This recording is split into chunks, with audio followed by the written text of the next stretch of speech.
Bienvenue dans la rétrospective de la période des questions. Ici, Donna Skelly, présidente de l'Assemblée législative de l'Ontario. Apprêtez-vous à retourner en 1987, année majeure pour la province. C'est la première fois que la médaille de l'Ordre de l'Ontario a été attribuée. Kylie Minogue a lancé son premier single Locomotion et Stephen King a sorti son roman Misery. Voyons qui travaillait en chambre à l'époque.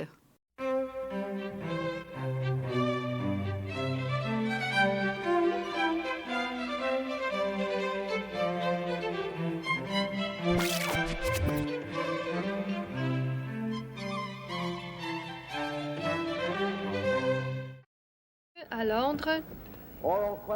Nous passons maintenant aux questions orales. Le chef de l'opposition.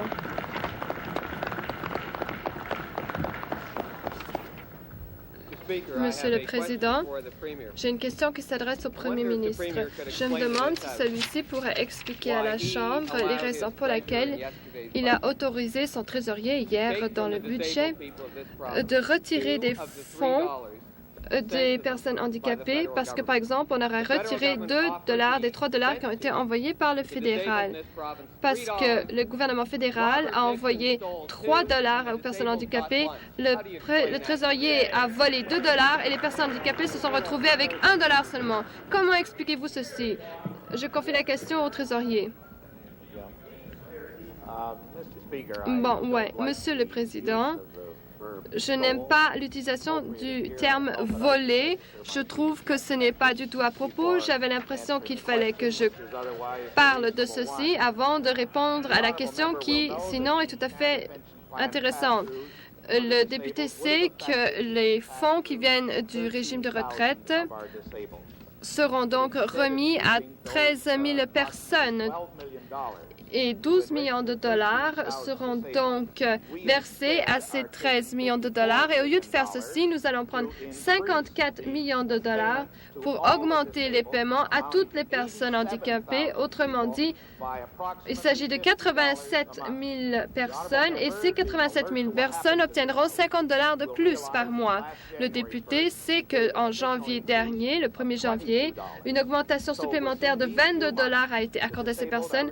Donc, au cours de ces quelques mois, toutes les personnes handicapées, pas simplement 13 000, mais tout le groupe des personnes handicapées, 87 000 personnes, donc, reçoivent 72 $ par mois. Vous parlez de voler 12 000 personnes, et nous sommes en train de transformer ceci à 54 millions de dollars que nous répartissons parmi toutes les personnes handicapées. Supplémentaire. Laissez-moi vous dire, Monsieur le Trésorier, si vous vous attendez à ce que moi-même ou encore les personnes handicapées pensent que lorsque 150 $ ont été envoyés au ministre pour les rendre aux personnes handicapées et qu'en fin de compte, le trésorier les a volés, eh bien, ne vous attendez pas à ce que je retire ces paroles. Ça ne vient pas de moi, ça. Supplémentaire. Vous avez une supplémentaire? Oui, la voici. Ma supplémentaire, elle est voici, Monsieur le Trésorier. Ne seriez-vous pas d'accord avec moi pour dire que le gouvernement fédéral a envoyé 150 $ par mois aux personnes handicapées en vertu du régime de retraite? Et ne pensez-vous pas que 13 000 $ toucheront 50 $ et non 150? Et ne pensez-vous pas que vos chèques gains pour ces 13 000 personnes sont réduits de 100 $ par personne, étant donné ce processus? Ne pensez-vous pas que c'est exactement ce qui se passe? Le trésorier. Je ne suis pas d'accord avec ça, Monsieur le Président, et d'autre part, je ne suis pas non plus d'accord avec le fait que le député pense qu'on devrait avoir 2 catégories de personnes handicapées.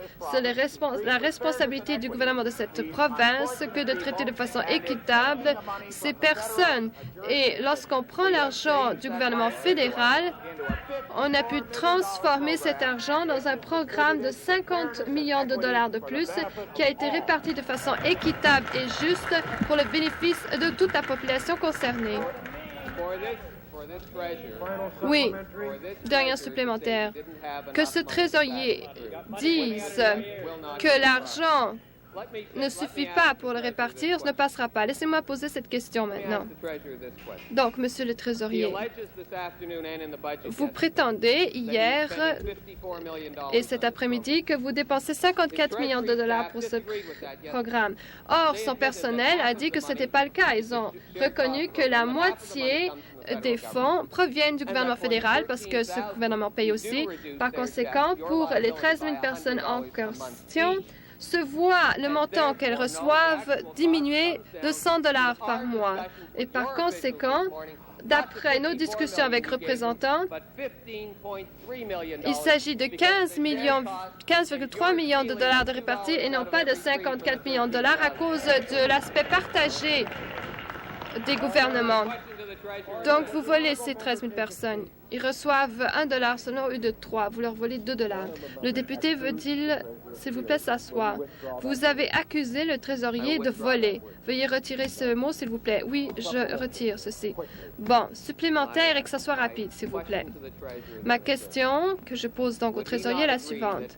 N'est-il pas d'accord que, étant donné qu'il a pris les 2 de 3 dollars qui ont été envoyés à 13 000 personnes handicapées par le gouvernement fédéral, que le coût provincial, en fin de compte, n'est pas le 54 millions qui figure dans le budget, mais les 15 millions de dollars que votre personnel nous a dit hier lorsque nous étions enfermés avec le budget?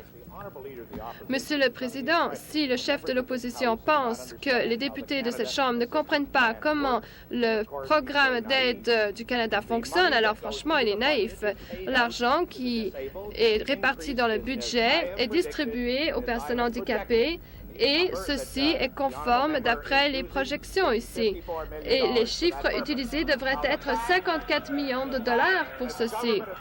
Maintenant, si le gouvernement du Canada rembourse le revenu de fonds consolidés à 50 %, y compris d'autres programmes. C'est la façon dont on fonctionne et c'est la façon dont on a établi notre budget, non au cours de ces 2 dernières années pendant lesquelles nous étions au pouvoir, mais au cours des 42 années du règne du Parti conservateur.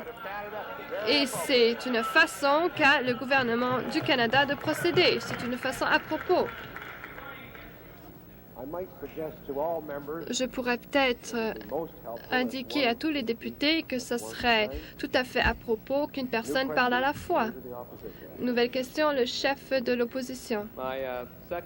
Ma deuxième question s'adresse elle aussi au Premier ministre et j'espère qu'il va y répondre. Bonne chance. Monsieur le Président, vous avez parlé de l'importance de l'éducation au niveau primaire et secondaire. Or, le budget nous dit que le transfert effectué aux conseils scolaires locaux va réduire cette année. Comment pouvez-vous expliquer le fait que les transferts, donc, octroyés aux conseils scolaires vont être réduits? Ma question sera reportée au trésorier.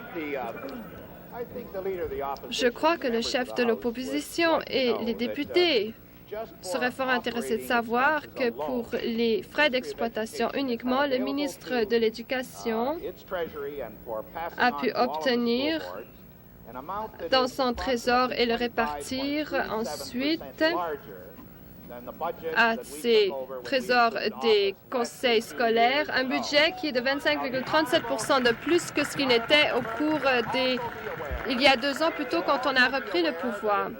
Le député saura aussi que pour toute déclaration pour l'appui financier pour cette année, que nous sommes en train de doubler les fonds offerts au cours du dernier budget proposé par le Parti conservateur et nous comptons l'année prochaine multiplier par 3 ce montant, le triplé.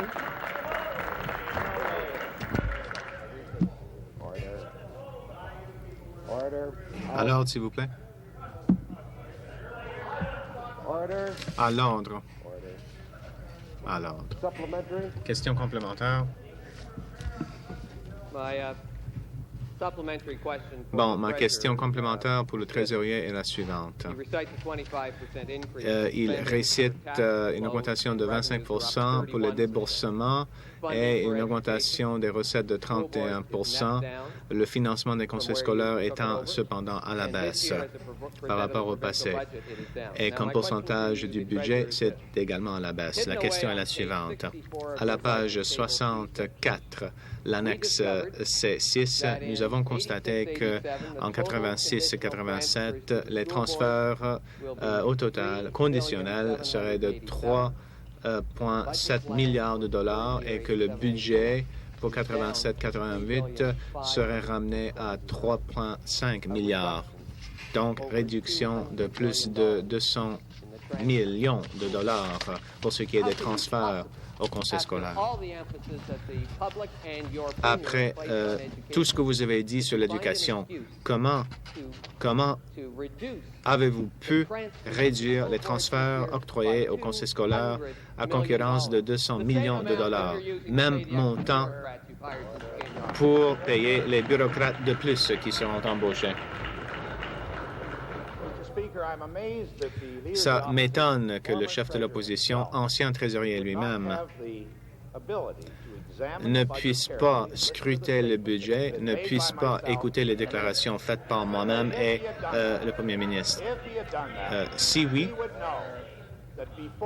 il comprendrait que avant le début de l'exercice financier et très tôt de cette même année des conseils scolaires qu'on avait transféré 330 millions de dollars au préalable pour leur permettre de payer leurs notes.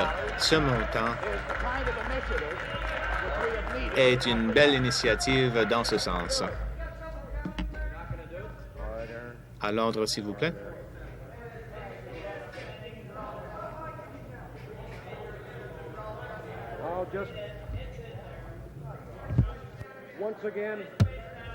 Bon, je répète, à l'ordre, s'il vous plaît.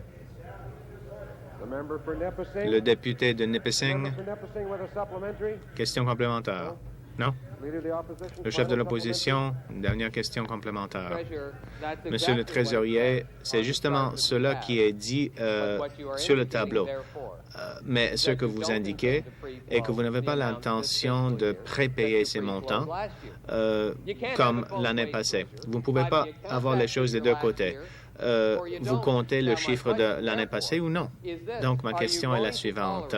Est-ce que vous acceptez une réduction de 200 millions de dollars pour la marge d'autofinancement, ou bien est-ce que vous allez passer 330 millions de dollars de nouveau, dans quel cas ça fait monter le déficit? Toutes les belles paroles sont bien creuses et vous êtes obligé de prendre le montant de 700 millions de dollars pour que vos déclarations soient vraisemblables. Est-ce que c'est à la baisse à concurrence de 200 millions ou vous prépayez?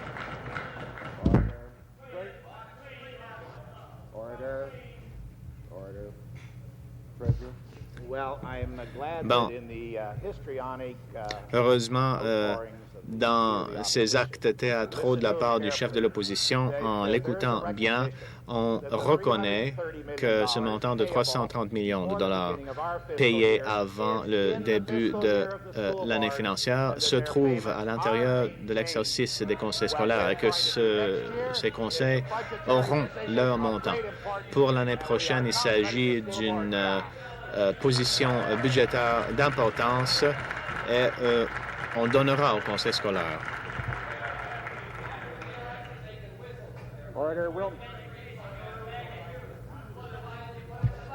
Order.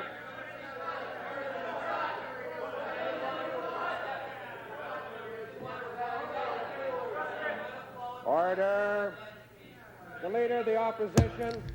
Le chef de l'opposition a déjà posé 2 questions, plus questions complémentaires. Permettez donc aux autres de poser des questions à l'ordre. Une autre question? J'ai une question pour le ministre des mines et du développement du Nord. Étant donné la déclaration qu'il a faite il y a 6 mois, j'aimerais le lui rappeler. Il a dit que nous avons la responsabilité de jeter l'infrastructure et les mécanismes afin de stabiliser la base économique et sociale pour le nord de l'Ontario en venant en aide au secteur privé pour ce qui est la création d'emplois. Étant donné que hier, dans le budget, on semble se moquer de cette déclaration, est-ce que le trésorier pourrait nous expliquer certaines affaires, ou le ministre du Développement du Nord?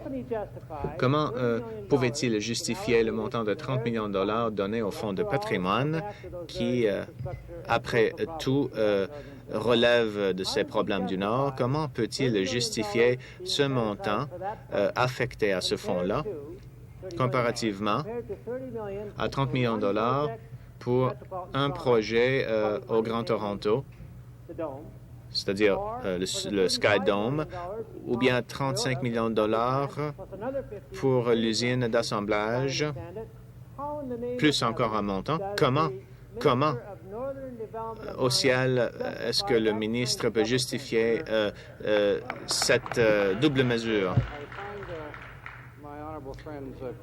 La question de mon collègue me semble quelque peu bizarre. Vous me posez la question de tirer les comparaisons entre les différentes régions de la province. Vous voudrez bien, comme ça, exacerber les différentes régions comme ça. Mais je crois que l'honorable député voudrait bien voir le paquet dans son ensemble sur le plan d'initiative du nord de l'Ontario. Initiative en transport, initiative en fonds de patrimoine, initiative en développement du Nord. L'honorable député reconnaîtra bien que nous avons fait des démarches substantielles dans le nord de l'Ontario en examinant toute la gamme des programmes. Maintenant, il dit qu'il est contre le Sky Dome. Même si d'autres députés de l'opposition sont pour, lui, il pense que c'est pas bon. On aurait dû dépenser ailleurs. On peut toujours demander de dépenser sur autre chose, mais je crois que selon tout critère objectif, c'est pas comme le député soit objectif, mais pour les observateurs objectifs qui scrutent bien les initiatives du Nord, ils voient une certaine sensibilité de la part du gouvernement qu'on n'aurait jamais retrouvée chez un autre gouvernement. Question complémentaire.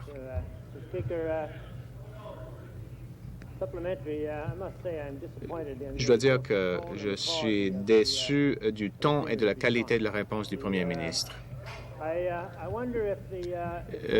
Est-ce que le Premier ministre pourrait mettre de côté l'imputation de motifs?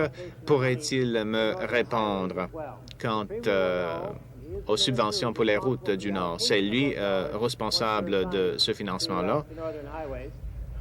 Lorsqu'il s'agit des routes dans le Nord, est-ce que le Premier ministre pourrait nous dire que, étant donné que 26 millions de dollars auraient été affectés comme étant nouveau pour le Nord, s'il n'a pas la comparaison, c'est une comparaison quand même qui se fait partout dans le nord de l'Ontario. Étant donné ce montant et le montant de 130 millions pour le Grand Toronto, est-ce que lui, il pense que c'est juste? Et puis, en dernier lieu, étant donné que les ingénieurs du Nord nous disent que ça coûte jusqu'à 2 millions de dollars par mille de construction routière dans le Nord, peut-il nous informer d'où on va poser ces 13 000 de chemin? Je sais que l'honorable député aimerait tirer certaines comparaisons qui me déçoivent elles aussi. Cependant, je tente d'y répondre. Ça ramène le budget pour les transports dans le Nord à 106 millions de dollars, en plus de ce qu'on avait. Je dirais aux députés que je ne vois pas le même pessimisme dans le Nord que lui. Les gens que j'ai vus depuis le dépôt du budget, qualifient cette initiative de très belle. Ils sont contents de voir ça pour le Nord. Je suis Désolé de voir que mon collègue serait seul.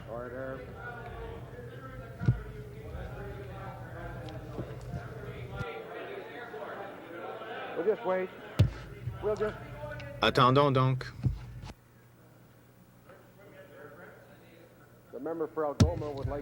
Le député d'Algoma aurait une question complémentaire. Merci, Monsieur le Président. Est-ce que le Premier ministre voudra bien avouer que ce budget indique que le Premier ministre a renoncé à tout engagement envers le Nord, envers les problèmes difficiles économiques dans le Nord, et que pour ce qui est du nouveau, ça donne 15 sous par nordique cette année. Que voulez-vous que ça fasse quoi que ce soit pour résoudre les problèmes de ralentissement économique dans les communautés telles que sous Sainte-Marie? Le ministre ne sait-il pas que pour les mises à pied à l'Algoma, ça va sortir de gros montants d'argent des poches des travailleurs? Pourquoi est-ce que le gouvernement renonce au Nord? Je ne le vois pas de la même façon. Vous remarquerez que le ministère dispose d'un budget de 16 % plus grand dû à l'influence du Premier ministre chez le Trésorier. Vous voyez ce qui se passe au niveau des transports, Fonds de développement du Nord, Fonds de patrimoine. Je ne suis pas d'accord avec l'honorable député quant au pessimisme. On y ajoute également la création d'emplois et je dis aux députés que je suis bien fier de ce budget. Et je dirais en plus que si eux, ils sont tellement fâchés qu'ils déposent une résolution de non-confiance et on vote dessus, on va à la population.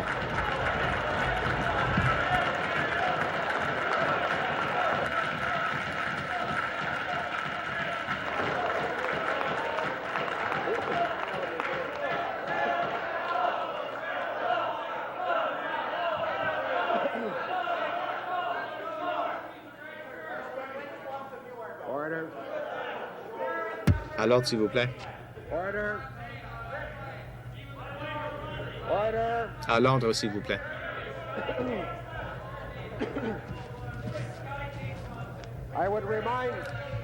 Je tiens à rappeler les députés que nous avons toujours la période des questions. Le député de York Sud, je dois dire d'emblée, avant de poser ma question au trésorier, que si le premier ministre n'est pas décidé, c'est pas à nous qu'il faut demander. Vous décidez ce que vous voulez faire. C'est ça, voilà l'indécision, voilà où se trouve l'indécision. Si vous voulez mettre fin à cette indécision, c'est à vous, c'est votre choix. Bon. Décidez-vous, faites-vous d'idées, ce que vous voulez. Et nous, on sera prêts à n'importe quel moment. Vous, décidez-vous. Je sais que ça vous est difficile de vous décider. À l'ordre, s'il vous plaît.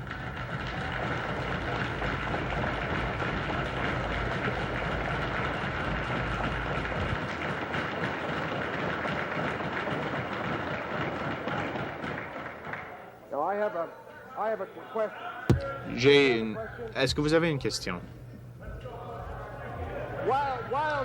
Bon.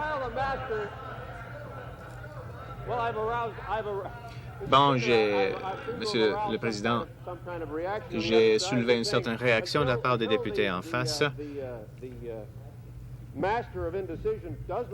Jusqu'à ce que le maître de l'indécision se décide, je pose ma question au trésorier, vu qu'on est saisi du budget. Je reviens à l'éducation.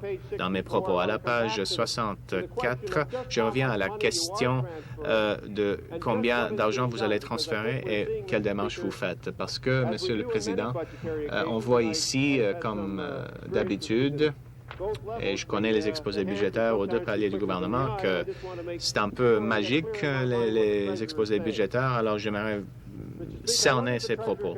Est-ce que le trésorier dit qu'il dit que le montant de 330 millions de dollars donné en amélioration de paiement, est-ce qu'il s'agit d'une entreprise forfaiteur qui ne serait plus fait après? Et si c'est forfaiteur, est-ce qu'il n'est pas d'accord avec le principe que, quelle que soit la répartition, au niveau financier, il fait un transfert d'un montant moindre au conseil scolaire pour l'année prochaine que par le passé.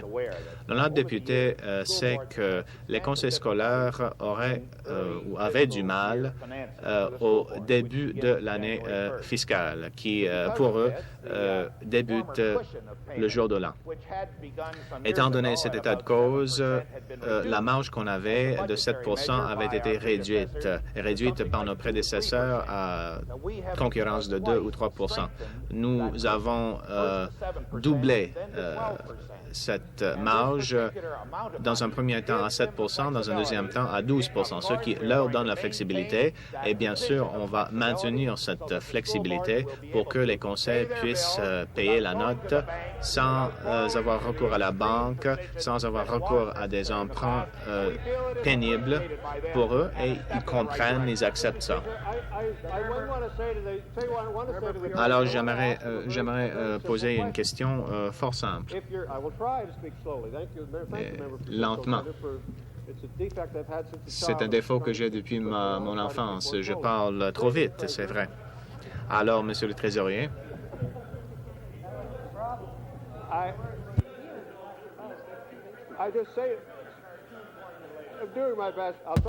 Je fais l'impossible, ou même par pictographie s'il veut.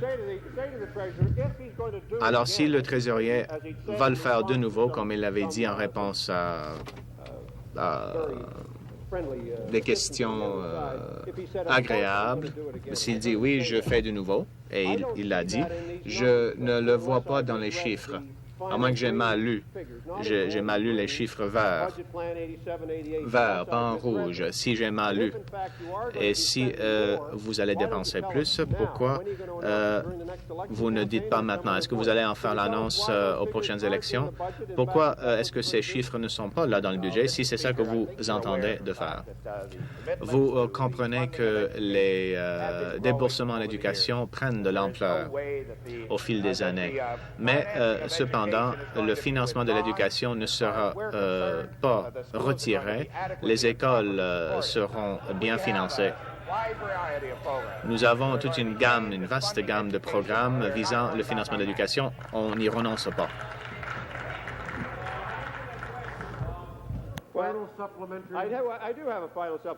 J'ai une dernière question complémentaire.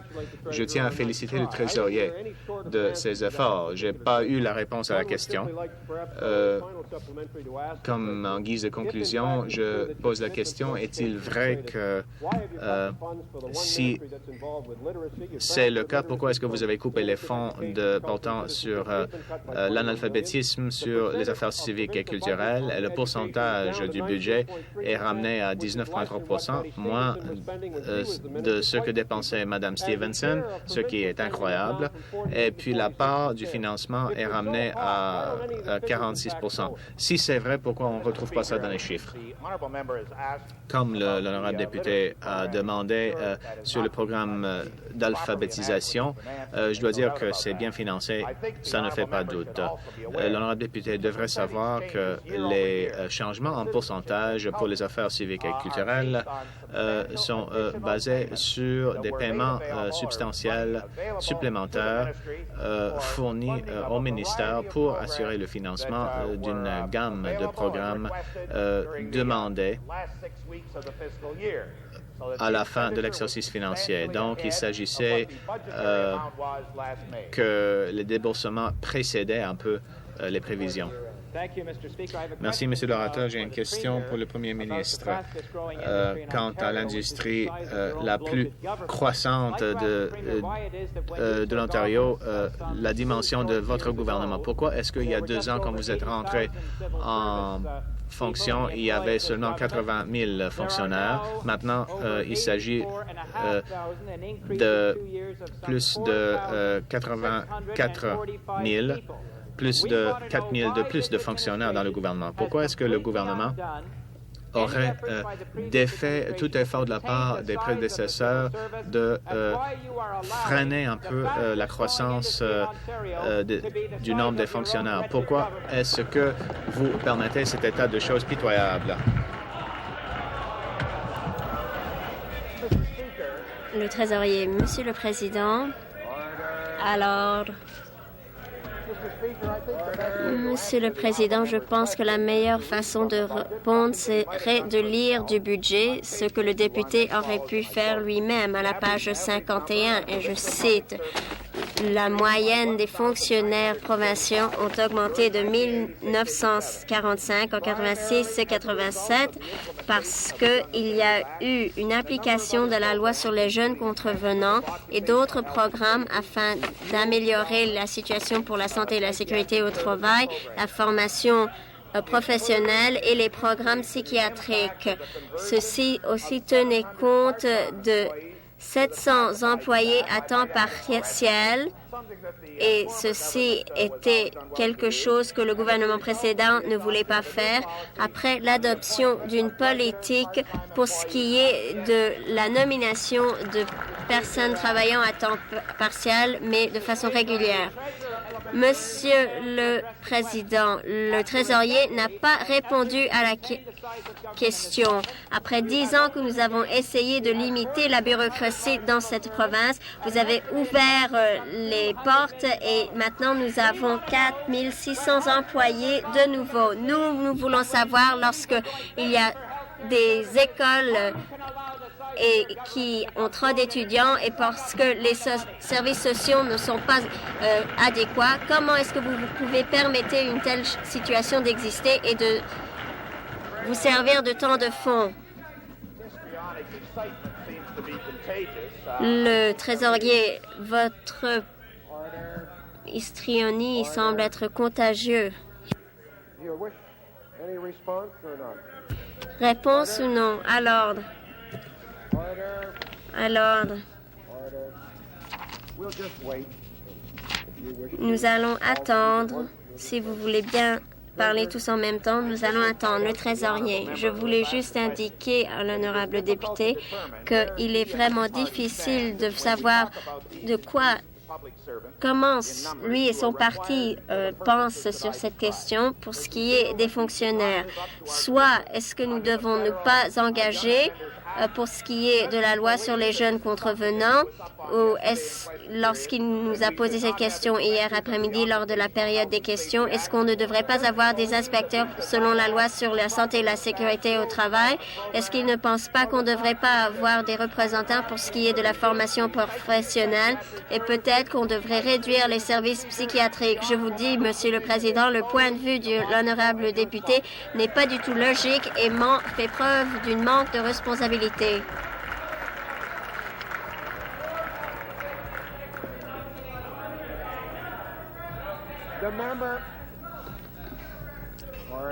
Alors, le député de Nickel Belt, nouvelle question. Merci, Monsieur le Président. Ma question s'adresse au trésorier. Pour ce qui est de l'augmentation importante sur l'impôt sur le revenu au cours des 2 dernières années. C'est une augmentation de 2,7 millions de dollars. J'aimerais indiquer que le trésorier hier a indiqué que le système fiscal a échoué et que maintenant nous voulons présenter des dispositifs particuliers pour les moins bien nantis en Ontario. J'aimerais savoir comment ou pourquoi il juge ceci comme étant juste lorsque 10 millions des revenus sur l'impôt sont utilisés pour aider le sort des moins bien nantis. Et nous avons soulevé la question d'une famille de 4 personnes qui a 15 000 dollars par mois et ceci est 700 dollars en dessous du seuil de la pauvreté. Cette famille devra payer 450 dollars dans l'impôt provincial. Est-ce que ceci est juste? Je pense que le député sait très bien que le programme sur la diminution des impôts provinciaux a diminué énormément et nous l'avons diminué depuis 3 fois. Ceci va faire en sorte que 100 000 personnes ne devront plus payer d'impôts au niveau provincial. Ceci fait en sorte que 270 $ pour chaque famille ne seraient pas payés au niveau provincial depuis que le gouvernement fédéral a posé un nouveau programme. C'est une nouvelle philosophie et ça m'étonne que le député ne soit pas vraiment enthousiaste pour ce qui est de cette nouvelle philosophie de réduire le taux d'imposition pour les moins bien nantis. J'aurais bien voulu faire en sorte que ce soit une réduction plus importante, mais pour ce qui est de l'allocation des fonds, c'était le mieux que nous pouvions faire. Supplémentaire, je suis reconnaissant de la gentillesse de sa réponse, mais je n'accepte pas sa politique. Monsieur le Président, j'ai indiqué que c'était 700 $ en dessous du seuil de pauvreté et je voulais dire 7 000 $. Le trésorier a indiqué hier qu'il y avait 85 millions de dollars pour les crédits d'impôt. Il se souviendra que lorsqu'il a accédé au pouvoir, que les crédits ou les allègements fiscaux étaient de l'ordre de 92 millions de dollars. Alors, vous êtes 12 millions de dollars en dessous du seuil des dollars réels qui existaient à l'époque et que ainsi la situation des crédits d'impôt n'est pas la même qu'il y a 2 ans. Est-ce que ceci est juste, Monsieur le Président? C'est une question de jugement et j'aurais aimé augmenter ces crédits. Mais toutefois, ces allocations ne tiennent pas compte de l'inflation et c'est vrai et ça n'a pas changé depuis des années. Mais nous avons décidé et le député a suggéré par le truchement d'autres discours l'année dernière que nous devons agir et nous avons décidé et ayant l'appui des députés, nous avons essayé d'apporter des changements jusqu'à un niveau que nous pensions possible. C'était une augmentation de 27 %. Ce n'est pas quelque chose qu'on devrait prendre à la légère. Je ne dis pas que c'est important. Ce n'est pas suffisant, mais c'est tout ce que nous avions pu faire à l'époque. Nouvelle question. Député d'Oriel. Ma question s'adresse au ministre des Communications et des Transports. Monsieur le ministre, dans le budget d'hier, on indiquait que l'autoroute 407 serait construite. On n'a pas fait allusion à la station de métro Shepherd. Est-ce que vous pouvez assurer les résidents de North York et la région urbaine de Toronto que la construction de l'autoroute 407 ne va pas éliminer la possibilité de construire une station de métro de Shepherd?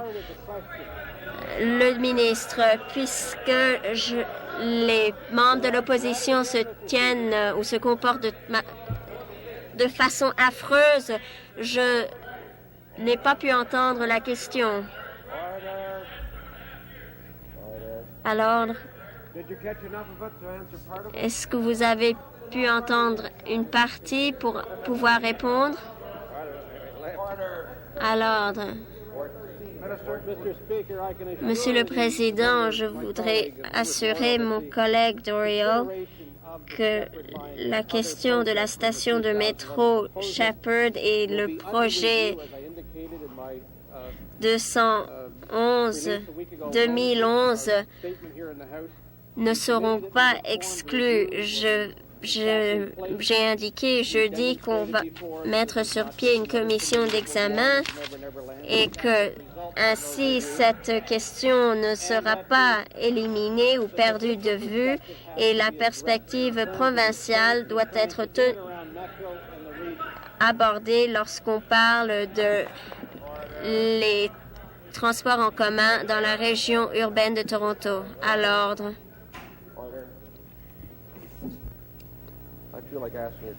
Je voudrais poser une question moi-même.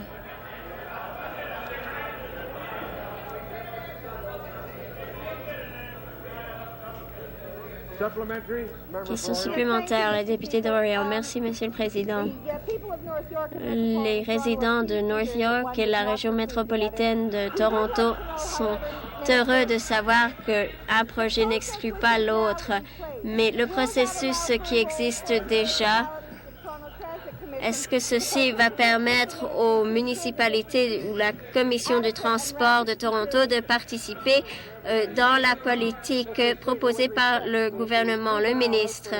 Monsieur le Président, les commentaires du leader de l'opposition m'empêchent d'entendre ce qui a été posé à l'ordre.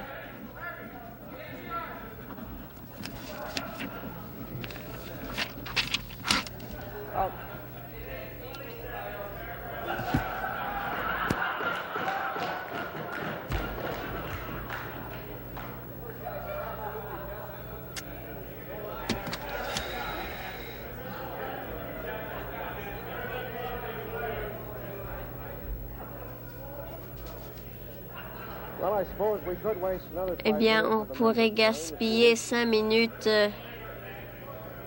plus du temps alloué à la période des questions. Est-ce que le ministre a entendu la question? Non. Le leader de l'opposition continue à se servir de la période des questions comme une perte de temps. Et je n'ai pas entendu la question.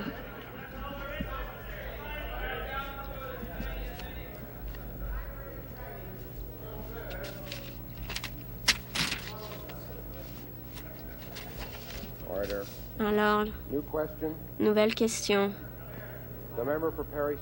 Le député de Parry Sound. Ma question s'adresse au Premier ministre. Pour ce qui est de l'engagement envers le nord de l'Ontario par le truchement du Fonds de patrimoine du Nord, je voudrais tenir compte de ceci en perspective. L'année dernière, le gouvernement jouissait d'1 milliard de dollars. Vous avez négligé vos promesses de la campagne électorale en 85 pour les crédits d'impôt, pour les prix de l'essence dans le Nord. Vous avez refusé à offrir des ristournes sur le bois d'œuvre au nord ontarien de l'ordre de 35 millions de dollars et vous avez refusé d'agir dans d'autres domaines. Vous avez retiré 150 millions de dollars par année sur le prix de l'essence. Tout cet argent est retiré du nord de l'Ontario et est-ce que tout ce que vous voulez faire pour le nord, c'est de réinjecter 30 millions de dollars? Je suis reconnaissant de la question du député du nord de l'Ontario. C'est une question semblable que m'a posé le député de Nickel Belt et je suis heureux de pouvoir lui fournir la même réponse. Vous savez très bien que vous êtes en train de vous limiter. Je pense que nous devons nous servir d'une série de programmes afin d'améliorer la situation dans le Nord. Nous avons essayé de faire notre mieux afin de régler cette situation en tant que ministre du développement du Nord et une personne qui a voyagé énormément dans le Nord. Je puis vous dire que la réponse des personnes dans cette région a été vraiment positive et votre point de vue exprime une certaine tension.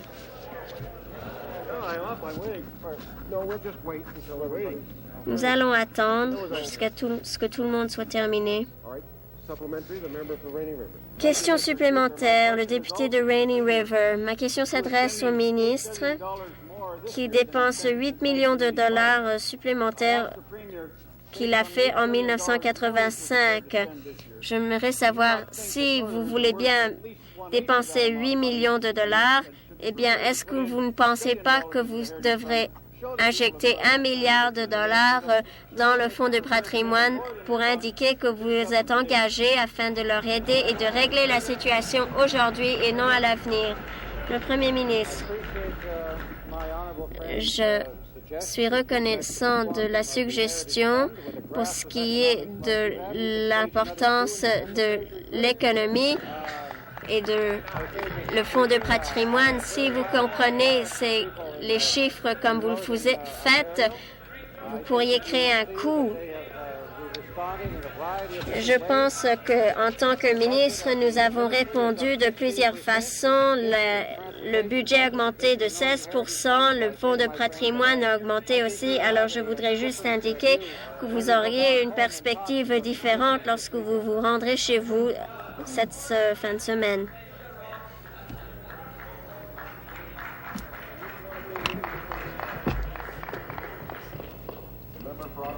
Le député d'Ottawa Centre. Nouvelle question. Merci, Monsieur le Président. Ma question s'adresse au ministre des Affaires sociales et communautaires.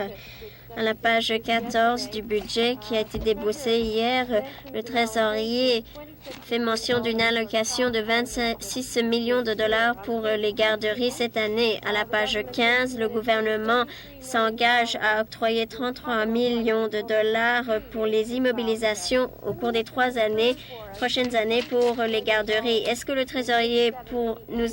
le ministre peut nous indiquer que l'octroi de 26 millions de dollars pour 87-88 inclut déjà 11 millions de dollars des 33 millions de dollars qui seront octroyés pour les immobilisations? La réponse est non. Le député, est-ce qu'il serait juste de dire que les 33 millions de dollars incluent 9 millions de dollars pour les immobilisations? Et s'il tient compte des fonds qui restent de ces 26 millions de dollars qui laisse 17 millions pour des fonds qui pourraient être octroyés de façon directe pour les places dans chaque garderie et pour les immobilisations, qu'à ce moment-là, il pourrait affecter ces 17 millions de dollars afin de réduire les frais et qu'il pourrait les faire pour les places à but non lucratif pour les familles de l'ordre de 1,88 $ par jour. Le ministre, ces 26 millions de dollars est de l'argent nouvel. Les 33 millions de dollars sont pour les immobilisations. Le budget indique clairement que les prestations seront octroyées bien avant le gouvernement fédéral et une fois que le gouvernement fédéral aura décidé sa politique, nous allons formuler des décisions et une politique supplémentaire. Nouvelle question, le député de Lincoln. Ma question s'adresse au trésorier. Monsieur le trésorier, vous avez indiqué hier dans votre budget qu'il y aurait un déficit de 980 millions de dollars pour l'année prochaine. Vous avez indiqué que dans le budget, vous avez l'intention de dépenser 1,33 milliard de dollars des recettes que vous allez recevoir. Comment est-ce que vous prévoyez réduire votre déficit de 330 millions de dollars? J'ai reçu une question du critique du Trésor qui était le critique pendant 36 heures, mais je voudrais indiquer que nos liquidités seront de l'ordre de 980 millions de dollars et ceci reflète les besoins d'exploitation qui seraient de l'ordre de 28 millions de dollars. Alors, il y a un écart de 1 milliard de dollars entre les recettes et les dépenses, juste un petit peu moins. Alors, c'est ça ce que je dis. Je ne pense pas que ceci reflète ce que le budget nous indique. Ceci n'est pas suffisant. Soyez honnêtes. Quelles sont les autoroutes que vous n'allez pas construire? Quels sont les hôpitaux que vous n'allez pas construire? Quelles sont les universités que vous n'allez pas construire? N'essayez pas de nous jeter la poudre aux yeux. Comment est-ce que vous allez réduire le déficit? Monsieur le Président, les engagements prévus dans le budget ont fait en sorte que les dollars ont été octroyés et nous allons tenir nos engagements.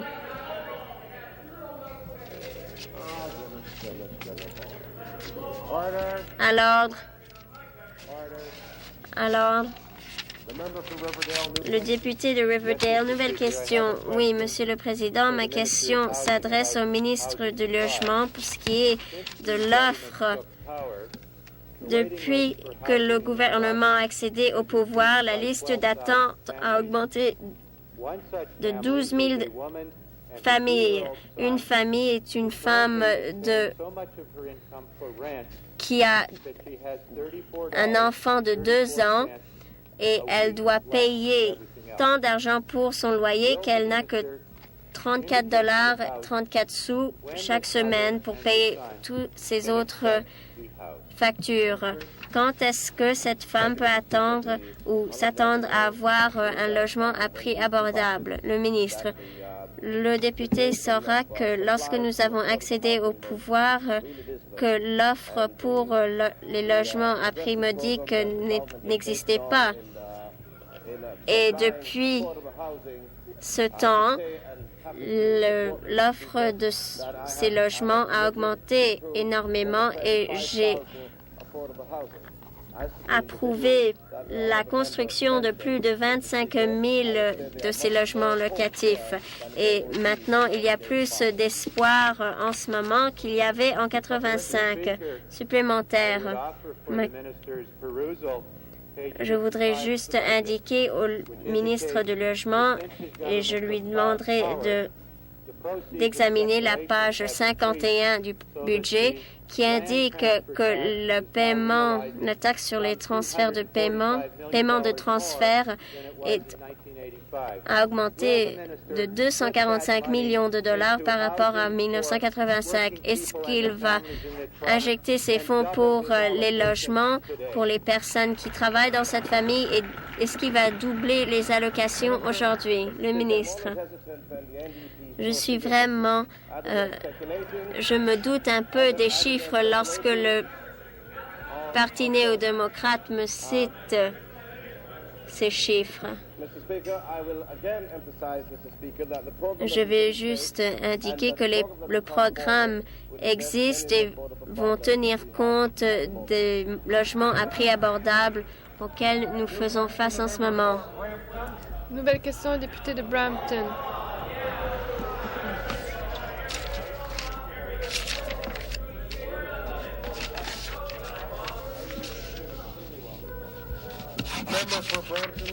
Le député de Brampton, nouvelle question.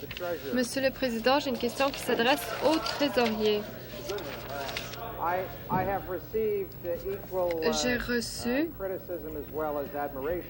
des critiques et de l'admiration étant donné que on passe maintenant le taux à partir duquel on va imposer la nourriture passe de 2 à 4 dollars. J'aimerais donc poser une question au trésorier, Monsieur le Président. Étant donné que les avis sont partagés, est-ce que vous pourriez me dire combien de fonds le gouvernement va perdre étant donné que l'augmentation de 2 dollars fait qu'on imposera seulement à partir de 4 dollars? À l'ordre. À l'ordre.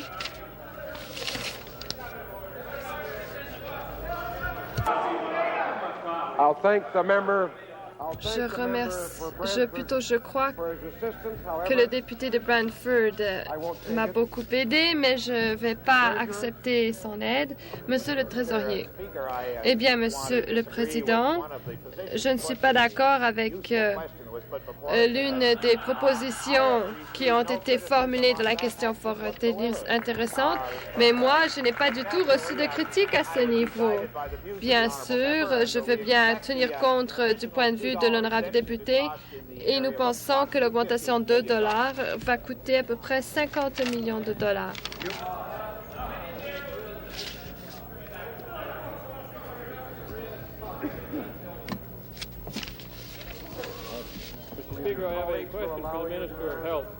Ma question s'adresse au ministre de la Santé, le député de Simcoe.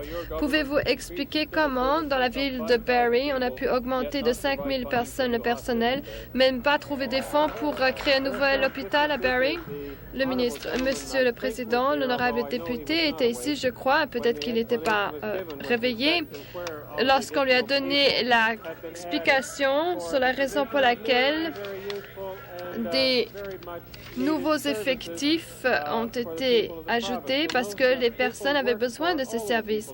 Il s'agit de personnes qui travaillent pour toute la province, que ce soit, par exemple, avec des services accrus dans les hôpitaux psychiatriques ou dans d'autres domaines. Et ceci vaut pour toute la province. Le député, Monsieur le Président, comprend en fait fort bien que le manque de planification qu'on a pu voir chez les conservateurs à 5 reprises au cours des élections ou juste avant, en fin de compte, ne nous a pas offert la base sur laquelle nous pouvons traiter de façon efficace la possibilité de mettre sur pied un hôpital. Eh bien, ce que nous faisons, c'est que nous examinons ce projet de façon très minutieuse. Le projet avance, mais il faut le faire avant que les déclarations ne soient faites. Je puis dire à l'honorable député que lui, à même titre que toute autre personne de cette province, comprend dans quelle mesure il n'a pas du tout planifié avant de faire une déclaration peu avant le mois de mai en 1985. Moi, je ne vais certainement pas faire de déclaration avant qu'une planification digne de ce nom ne soit faite pour un projet quelconque, pour une région quelconque. Nous allons faire ce qu'il faut faire afin de nous assurer qu'on puisse assurer une bonne gestion des fonds d'immobilisation dans cette province. Supplémentaire. Monsieur le Président, ce que je peux dire au ministre de la Santé, c'est que lorsque nous, on a indiqué que les hôpitaux allaient être construits, c'était prêt. Et maintenant, on veut commencer. Oui, on veut des hôpitaux. Voilà ce que j'ai à dire au ministre. Supplémentaire, Monsieur le Président. À l'ordre. Supplémentaire, Monsieur le Président. Je me demande si le député peut se ressaisir. C'est difficile étant donné le ministre. Bon, Monsieur le ministre, on ne peut plus planifier son ad vitam aeternam à moins que vous ne commenciez. Combien de personnes vont devoir mourir chez elles alors que vous tergiversez? Pourquoi n'avez-vous pas la décence de faire ceci? Vous avez l'argent. Pourquoi ne pas créer les hôpitaux? Faites votre déclaration. Le ministre. Réveillez-vous. Monsieur le Président, à l'ordre. Monsieur le Président, de part et d'autre de la province de l'Ontario, au cours des récentes décennies, plusieurs projets ont été mis sur pied. Mais en fait, ces projets n'ont pas bougé d'un centimètre lorsque votre gouvernement était au pouvoir. Et notre gouvernement a dû examiner de très près pour nous assurer que les services de qualité soient offerts dans le domaine de la santé. J'ai indiqué à plusieurs reprises au cours de comités dans la province que nous avions l'intention d'agir rapidement pour offrir des soins de qualité accrus.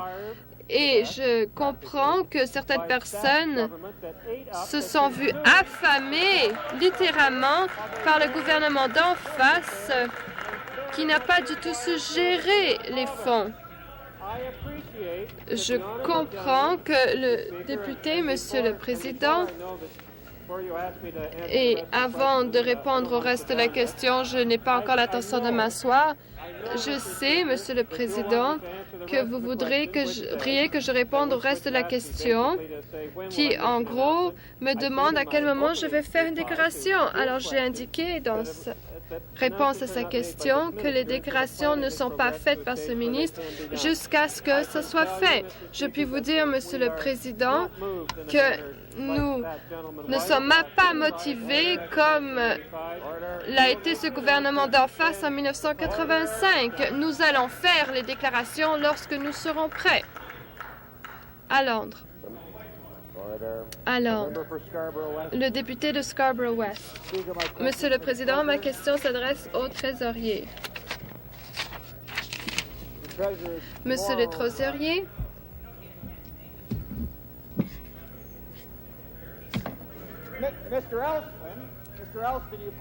Monsieur Elston, vous avez déjà eu votre tour, si vous permettez. Monsieur le trésorier, demain,